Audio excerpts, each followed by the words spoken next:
So mga kapolitika, ang inyo pong napanood at narinig ay si Miss Charm 2025 na mula sa Venezuela, at siya yung kinoronahan na Miss Charm 2025 na ginanap sa bansang Vietnam.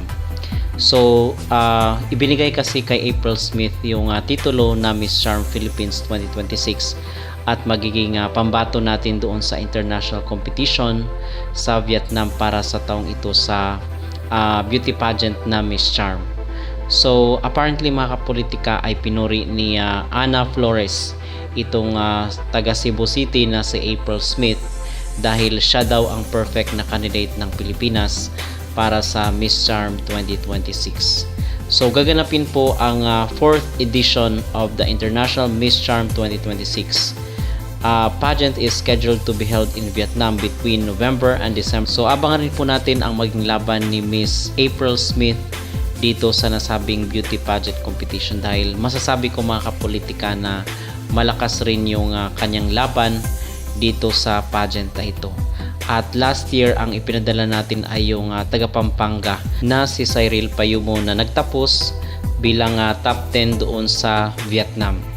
So hindi natin masasabi mga kapolitika kung ano talaga yung prototype ng Miss Charm, pero dito kasi ang sabi nila ay baka daw na na misalign itong sa April Smith dito sa Miss Charm, kasi apparently hindi natin talaga alam kung ano yung gusto nila, ano yung prototype ng pageant na ito, pero sabi nila ay baka daw hindi bagay dito kay April Smith.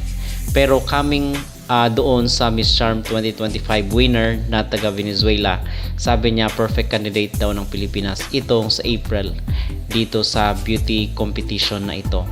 So abangan natin mga kapolitika kung ano ang maging kapalaran ni April dito sa Miss Charm 2026 para ngayong taon.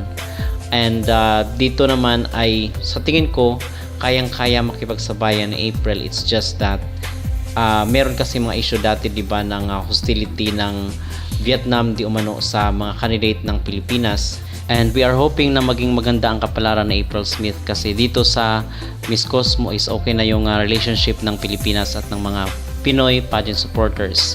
So dito na lang sa Miss Charm at before competition na ito. So siguro mga kapolitika ay tamang candidate lang dapat yung ating ipapadala dito na kung saan ay magugustuhan ng organization.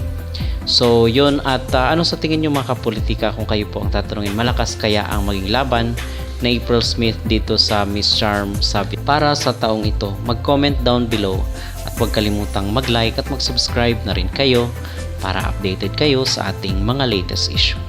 Pero like they're not yet sure, so let's see. Abangan. So I hope you guys will continue to support me. Thank you so much. Love you all. How was it like meeting the reigning Miss Charm title holder from Oh my God, she Venezuela? was so beautiful and tall. I was like amazed with her beauty. So ayun, she's so kind, and then I'm looking forward also to get to know more about her. I know it's very early, you just been crowned, pero as early as now, how do you plan to strategize? Of course, I need to set some game plan along with my team because it's a collaboration. So we need to think on how can we take home the first ever crown as your Miss Charm. So yun, mag-isip pa kami. Of course, magbibigay kami ng hint for you guys. And if you have any suggestions on paano natin mapukuha yung first ever na crown sa Philippines, so let us know. Grabe kung kami pa magsasuggest, parang nakakahiyan sa performance sa pinakita mo ng YouTube. Nakita mo naman siguro yung Instagram feed namin kung ano pinagsasabi namin nung perform ka, di ba? I so love you guys. Thank you talaga. Inulat mo kami nung swimsuit, taka nung long gown. Mas lalo nung Q&A talaga Thank you so much. I've been reading all your comments, messages. Thank you so much. I can really feel it. Yung buong arena din. Oh my gosh, I was so amazed. Sabi ko nga wala kang hakot na fans, pero naturally sumisigaw yung mga fans nung lumalabas. Thank you so much. Nakot din ako. Diba? Like I was like, oh, Saan mo galing yun? parang hinakot ka din sila. Oh, diba? Parang hakot fans ka. But you bring that performance with you sa Charm, feeling namin talagang kakabugin mo ang Miss Charm talaga. Let's go.